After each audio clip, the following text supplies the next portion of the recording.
This is the Times of India Health Plus podcast. It's where we explore specially curated conversations, wellness trends, and lifestyle tips from the TOI newsroom. Stay informed, stay healthy. If you open your phone right now, how many vacation photos do you have sitting in your camera roll? There's that perfect sunset you took 10 photos of, hoping to put it on your Insta story as a trophy pic for the beautiful trip. But when was the last time you scrolled back to look at them? Do you even remember the actual sunset, or has it slipped from your memory? Perhaps you were too busy with the act of clicking pictures to really soak in the beautiful moment unfolding before your eyes. Welcome to another episode. I'm your host Anuradha Vellat, and today we're going to talk about how clicking too many photos may be robbing us of our memory and cognition. Scientists call it the photo-taking impairment effect. To explain exactly what it means, we have two experts with us today. We have cognitive scientist Jaison Manjaly, who established the Center for Cognitive and Brain Sciences at IIT Gandhinagar, where he's currently the Jasubai Memorial Chair Professor of Philosophy and Cognitive Science. We also have with us clinical psychologist Nupur Dhakephalkar, who trained at NIMHANS and is the founder and clinical director of the Center for Mental Health, Pune. Welcome to the podcast, Jaison and Nupur. Great to have you here with us today. Thank you so much. Thank you so much, Anuradha, for having us. It's a pleasure. Let's first start with you, Jaison. Tell me, when we take a photo or a series of photos, how does the brain process it? And what does the photo taking impairment effect really mean? The brain is one of the most versatile, complex organ that you have in your body, and it actually practically controls all your cognitive functions, which means that perception, attention, memory, decision making, practically almost everything. Most of the time, brain actually does things, and you are conscious of it, but it also processes a lot of unconscious informations it is not given to your immediate consciousness. When it comes to taking a photograph, it decides what matters to you in the frame. It helps you to focus on the things that is relevant to you. It picks up the most salient features that might be useful in the future. It actually connects you with past memories. It helps you to contextualize it. Practically it does a lot of things. It helps you to kind of coordinate your eyes. It helps you to coordinate your hands, practically almost everything. But some of the recent studies have shown that there is something like a photo taking impairment effect, which was first flagged by Henkel in 2014 in one of the research papers. It means that if you are taking a photograph of an event or an object, you're likely to have a diminished memory of that event and an object in the future. To give you an example, if I am going into a gallery, and if I am clicking photographs as opposed to spending time attending to different works of the artist, I'm likely to have a diminished memory of the photograph that I took compared to the time that I spent consciously experiencing the artwork of the artist. Yeah, I think this has been studied by many other people at different conditions, and all of them have concluded in some way or other that there is definitely a photo taking impairment effect if you are probably paying more attention to the photographing the event rather than experiencing the event. And do we only remember through the eyes, or does it involve all five senses? Does taking a photo only impair our visual memory of a scene? Or does the distraction of taking a photo also diminish our memory of what we heard or felt during that moment? The photo taking impairment effect itself is giving us enough, it tells us that it's primarily why the question is that why do we have a diminished memory of the photographs that we are taking. It is practically because probably we are distracted. We don't pay enough attention to the event or objects that we are photographing. For example, if I am in a performance by my son, it is, if I'm paying too much of attention on taking the photographs, it's likely that I might not relish the experience of what's going on. I might Right. forget the different scenes. I might forget, likely to forget, the conversations. I'm likely to have the forget the overall ambience. Maybe how good the lighting was, how well the costumes were, but it looks like visual information gets the priority, while other information is mostly what I consider a bottom up information processing. Because when you have a sound, the brain automatically prioritizes that because it actually is a new additional information that is coming in. So there are possibilities that visual information might get prioritized compared to other information. And there is also a lot of studies that it is easy to remember the visual information compared to other olfactory tactile information. So I think brain in principles helps you to organize your experience as a whole, but a certain modalities get prioritized depending on the situation. Right, right. Coming now to you, Nupur. People have been taking photos for centuries. So, does this impairment apply equally across all age groups, or is it a side effect of the smartphone era and high resolution cameras in your pocket? Right. This is a fascinating question, because most people might assume things that research doesn't fully support. So basically, photo impairment effect is not merely from a smartphone era. It has been studied way from before, and way before smartphones came in. And it was basically to study the phenomena of cognitive offloading. What that means is using devices to aid memory. And what social media does is social media amplifies the problems a lot more. And what we know about age differences is that most of the studies, even that were done, have been done on participants they were done in universities, and they were done on participants who were easily accessible, which is basically 20-year-olds. There's very little research that has been done on older adults. That's very So while interesting. we Yeah. yeah, while we do know that yes, this impairment has an effect on young adults, we know that as per research. But there is very little evidence to say that this happens or does not happen in older adults. you know but what social media does in this case is it increases our self consciousness.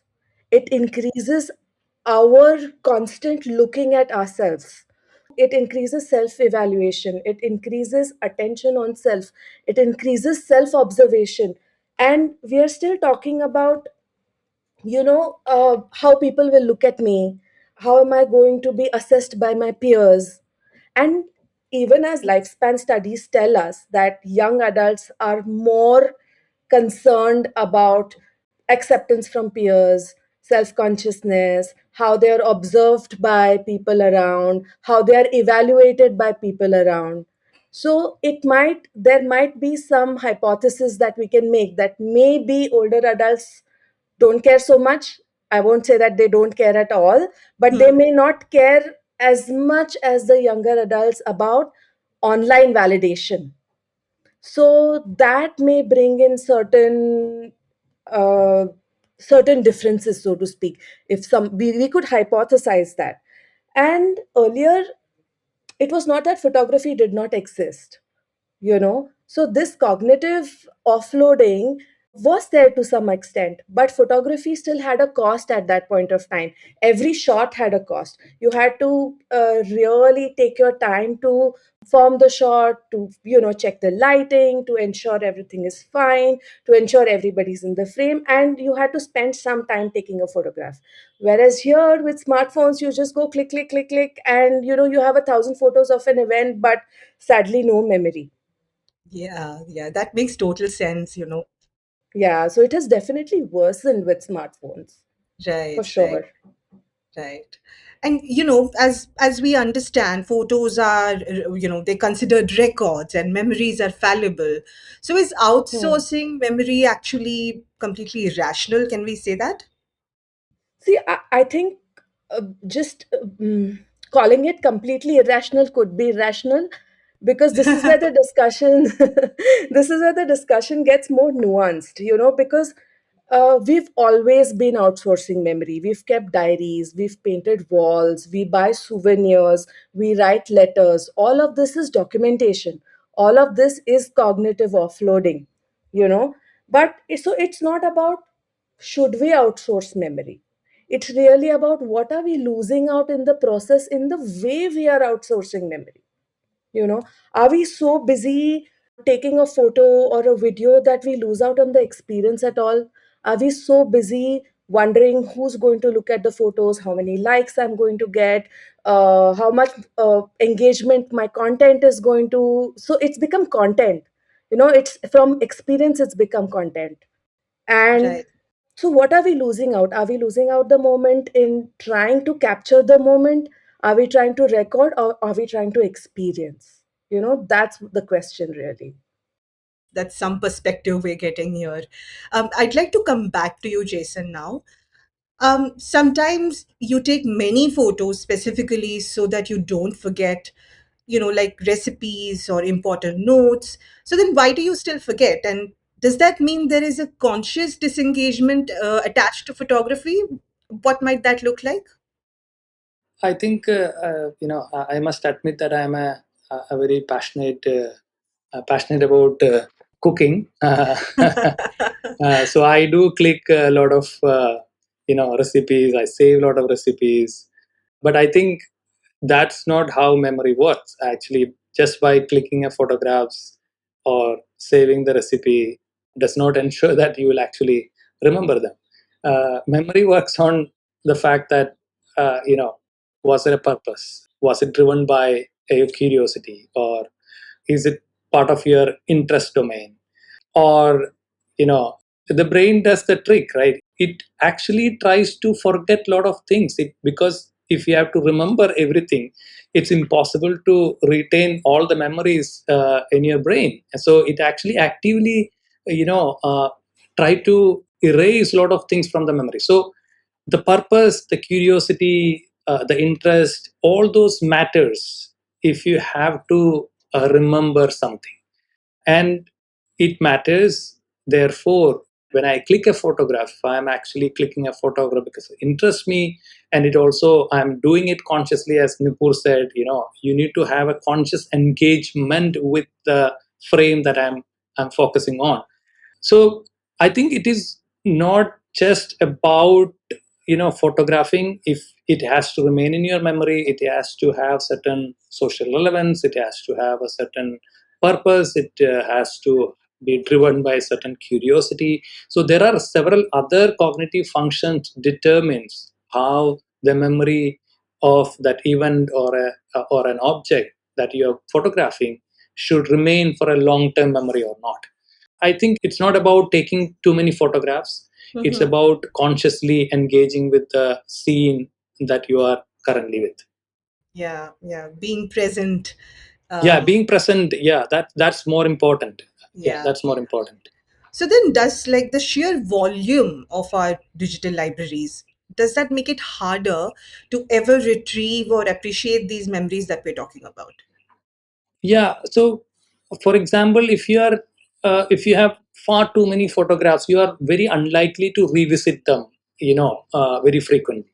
So memory formation gets strengthened when you enact on something, or when you actually revisit the same event or the objects here. For example, the photograph that you have taken, if you revisit them, it is more likely to remain in your memory. So the sheer volume, as you rightly said, makes it impossible for us to revisit these photographs all the time. So therefore, it is very unlikely that you will remember all of them. And yeah, say for example, I kind of have my Google Photographs giving me a daily feedback on the photographs that I've taken earlier. If I regularly revisit those photographs, and I found that I'm likely to remember those photographs in the next cycle if I'm not revisiting them, and I can't remember them. So it's quite natural that practicing, engaging with the photographs, viewing it regularly, those makes the memory more stronger for the future. But if you're Right. not doing it, and if you're just clicking photographs after photographs, it's very unlikely that it will be retained in your memory. Yeah, yeah. In a way, it's like having, multiple versions of the same incident, of the same memory, and that That's right. might, That's right. yeah. And it is also that, even if you are doing it mindfully, say, suppose that you are doing it mindfully and you are not revisiting them, I'm saying it's quite natural that it might, get erased from your memory. So revisiting, repeating, looking at it again, all those matters. Plus, it's important that you are mindful about you taking the photograph. Yeah, mindfulness is at the center of It's very everything. critical. Yes, Yeah, yes, yeah, that's right. yeah. I'd like to come back to you, Nupur. Have you ever come across any patients who had trouble remembering these milestone moments or, showed signs of cognitive decline? And could it be owing to this photo taking impairment effect that we're talking about? To be honest, there's very little we can firmly say is cause and effect. There are always so many factors that contribute to a particular situation or a condition for that matter. So, if there have been situations where people have not remembered milestone moments, those have been mainly due to other more serious mental health issues that sort of take over your cognitive resources rather than owing it all to the photo taking impairment effect. Yes, I'm sure. I mean, there have been times where I have heard people, not patient necessarily, but I've heard Hmm. people saying that I have no memory what happened just last weekend when we went there. I remember we took a lot of photos, but unless I see the photos, I don't think I remember. I've heard this more in lay talk rather than in the clinical setup. Sure. Yeah, yeah, that makes sense. Yeah. And what about videos? Suppose it's like your favorite rock star gig or a concert, and you've taken front row tickets, and but you're busy going like, like you said, click, click, and Yes. taking these long videos. Does the experience really Mm-hmm. seep in then? Uh, Very unlikely that it seeps in completely, because there is, while taking a video, for example, I remember going to Anushka Shankar's concert just a couple of months ago, and I wanted to really capture everything because I wanted to come back and rewatch the concert on my phone. And then I was like trying to do that at the same time I wanted to really experience the concert itself. So I was quite in a conundrum because, see, when you have to take a video, it has to, you have to hold it a certain way. You have to ensure the light is right. You have to ensure that, the measurements of your screen are right, the angle is right, that you're capturing a whole lot of things. In all of this, how are you going to experience the sound of it, the feeling of it, the joy of being there in front of your favorite rock star or musician, the ecstatic feeling of perhaps having some sort of eye contact with the performer, how the performer is presenting themselves. A lot of our cognitive resources go in the technical and logistical aspects of taking a video. Not to say that video will not help us as memory aids, because video will capture sound, video will capture movement, video will capture visuals. At the same time, it will not capture your feelings. The feeling of singing along with the crowd, for example, singing the chorus with the crowd, dancing along or moving along with it. It's not going to capture it for you. So it's not necessarily all bad, but it's about how you really use it. Are you just taking a video, or are you also experiencing it? So it would probably make a lot more sense to take a few clips and then keep your phone aside and immerse yourself completely into the show, and take a few clips and take a few recording moments and take a few videos of people you've gone with. But at the end of it, the feel and memory is consolidated mainly strongest when it is meaningful, when it's emotionally encoded, when it's close to you. Right. All of that gets separated when you're seeing it through a 6-inch screen, for example. Right. I mean, what an interesting observation, Videos don't capture feelings. That is so true. Yeah. I'd like to just come back to you, Jason, now. Some research has also suggested that if you zoom in on an object while taking a photo, you're more likely to remember it. Why does changing how we take a photo change how our brain retains the memory? Well, we actually kind of discussed this in the, and I've mentioned it in my previous answer, that, if you kind of focus on something, if you're zooming in on something, it's likely that you are actually doing it mindfully. So the research, Henkel's research and many others later found that while you are in a museum, and if you are focusing, zooming in a particular object, you are likely to remember those objects, the features of those objects, later. It's about prioritizing what you want to click. It's about that when you are zooming in, you are paying more attention. So it's basically the showing that there is a correlation between the attention and memory. If you attend to something more carefully, you're likely to retain those features in your memory later. So I think it also gives us a certain idea that memory is not a standalone cognitive functions. Rather, it is connected with many other cognitive functions as well, like, for example, attention, perception, the decision that I made if I have to click that photograph or not. There are multiple other cognitive functions. So there is always this give and take between, among the cognitive functions. So zooming in definitely means that you're paying more attention to it. You're deciding that's very relevant to you. So those factors actually impact, your memory. So I'm not surprised at the result of that study, but I think it is very intuitive and obvious that, you're likely to remember things that you practically or prioritize and attend to.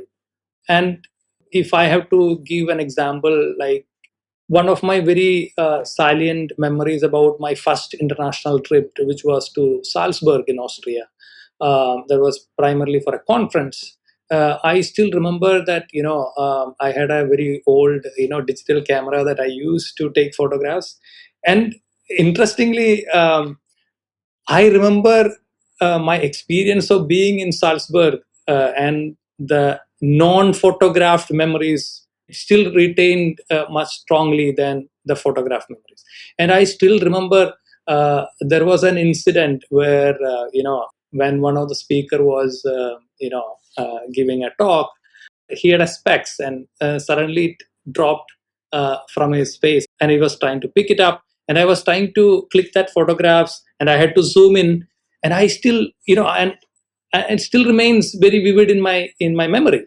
So it shows that when you pick up a certain information, and if you are actually paying close attention to that information, likely to actually retain in your memory. Right, right. And so if we are impairing our organic memories by over photographing our lives, how will we eventually even look back at our past? It's a very, complex question, in the sense that, it's very difficult to remember sometimes if you don't photograph, because Right. photographs are known to preserve the memories. But the challenge right now is, Nupur mentioned that earlier, that, the digital devices have made it possible for us to kind of take as many photographs as we want. Practically, you can record everything that you are actually seeing, with the camera mounted on your, specs and stuff like that.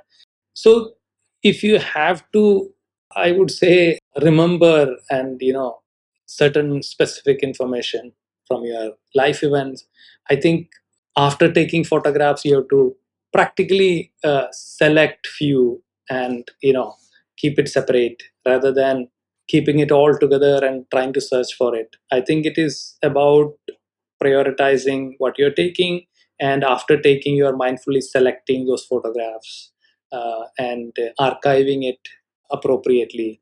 All of these things matters. Practically, there's no one answer to it. I think it's very important that you we take photographs, because it actually gives you a very vivid memories of the life events that you have gone through.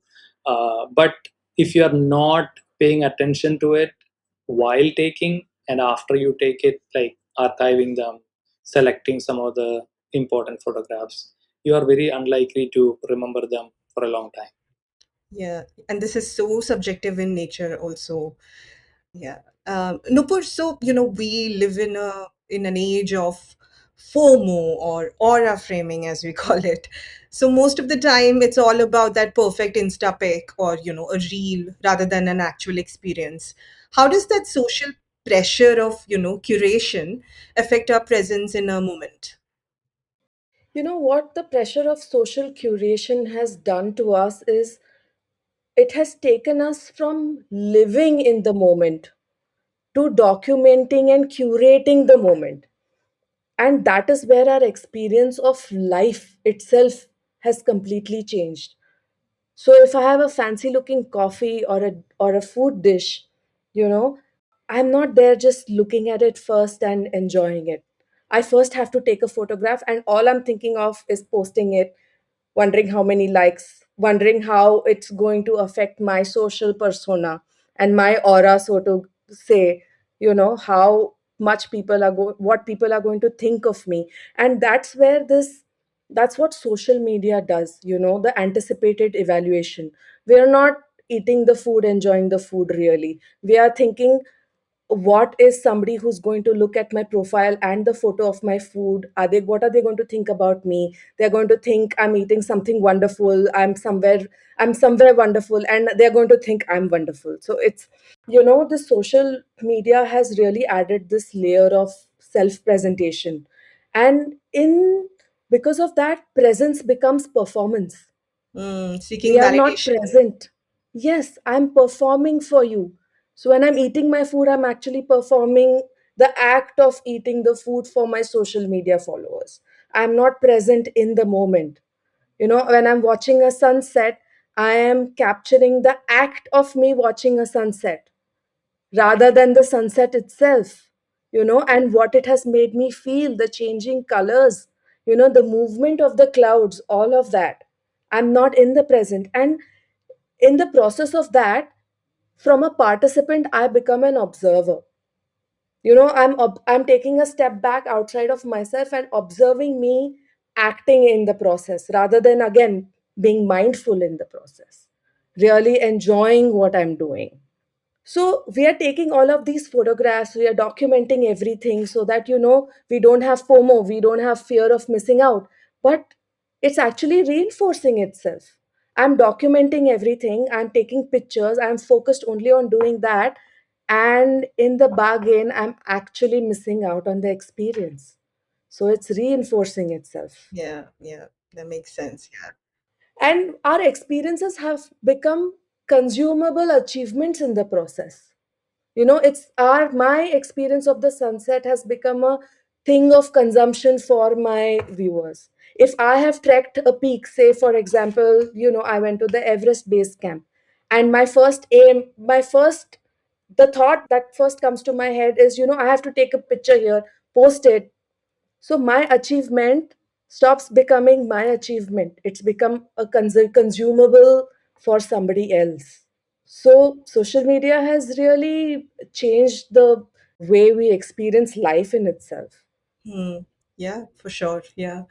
And now it's time to kind of wrap up. So I have one final question, and this one's for the both of you. I'll ask you this first, Nupur. We can't escape social media pull anytime soon.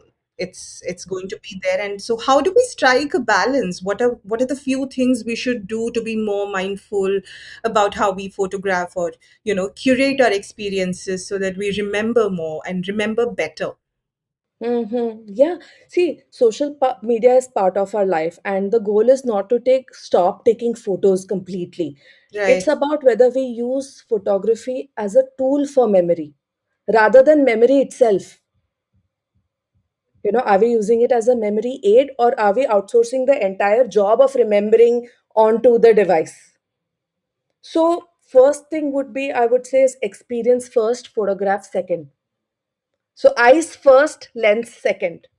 Yeah. Spend some time in the moment, spend some time in the event, spend some time with the people that are around you, spend some time doing what you're doing, experiencing what you're experiencing, and then take a photograph. Look around, notice the details, see what they mean to you, because that's how you're going to remember it. Take fewer and more intentional photos. So, for example, if I go to an art gallery, for example, there's no sense in taking pictures of all the photographs, of all the art pieces, for example. I might take a couple of something that meant a lot to me, or reached out to me, or I resonated the most with, because it means something to me. And this meaning making is very important. Capturing what is meaningful to you rather than just what is beautiful. There may be 10 sunsets, 100 sunsets you may have seen in Goa, for example. But the one which you probably, experience with a loved one, or the one that you experience on your solo trip, and you're just silently sitting in the water and looking and contemplating and thinking about the world, and it's just you and the moment. So, when it's something meaningful for you, you're going to remember it for a very, very long time. Yeah. Yeah. And it's very important to have the 80-20 ratio in your mind. 80% experiencing, 20% photographs. Maybe this can be a small tool to help, where I'm not spending 80 to 90% photographing and just 20% maybe, wondering what and how to photograph. Yeah. I think our listeners are going to take that home, 80-20, that ratio, and eyes first, lens second. Lens Yeah. second, yes. Yeah. And what's your take, Jason, on this? No, I think I concur with Nupur on this, but I don't want to be prescriptive about what people should do and should not do when taking photographs or in their social media behavior. But I think if you want to kind of retain your precious movement, it's important that you pay attention to the movement rather than clicking photographs mindlessly again and again. I think social media has, I'm thinking this whole debate that we are having is primarily because we have social media. In fact, there are too many photographs that's being recorded, transmitted, used by people. And I think this 80-20 or 20-80 mantra will actually work in case if you want to keep your memories for a long term. And also, it's about sharing those memories with other people, right? Yeah, So very important. if you are not able to talk about your memory, what's the point? You Yeah. need to share your stories. So photographs are not just photographs, it's actually a tool for storytelling. It's as a tool for connecting with people, right? You need to talk about it. So if you are taking a photograph and you are not aware of what you just clicked, it just not become part of your stories. So I think if you want to really make an impact of your photographing through other mediums of storytelling or other exhibitions or any other things, I think you should take it very mindfully rather than clicking it randomly. Yeah. I Yeah. would, that would be my final take on this. Right. Yeah, Right. mindfulness is key. Yeah, Yes, that's right. absolutely, absolutely. Right. And, I think this conversation will be sure to, refresh our memories. And this is a good place to end it. Thank you so much for speaking to us, Jason and Nupur. Thank you, Anuradha. It was a pleasure. Yeah, absolutely. Thank you. It was a very, very interesting conversation. Don't tune out yet. It's time for the nutrition power tip of the week from nutritionist Sangeeta Iyer. Distribute protein intake evenly throughout the day. Instead of consuming your protein in one large meal, spread your protein intake across breakfast, lunch, and dinner. A balanced protein distribution not only helps with craving control but with better digestion and with muscle protein synthesis. Thanks for tuning in to the Times of India Health Plus podcast. You can catch us on Spotify, Apple Podcasts, YouTube, or the TOI app. And if you have a health topic you'd like us to discuss, write to us at toihealth.plus@timesofindia.com. Stay healthy and see you next time.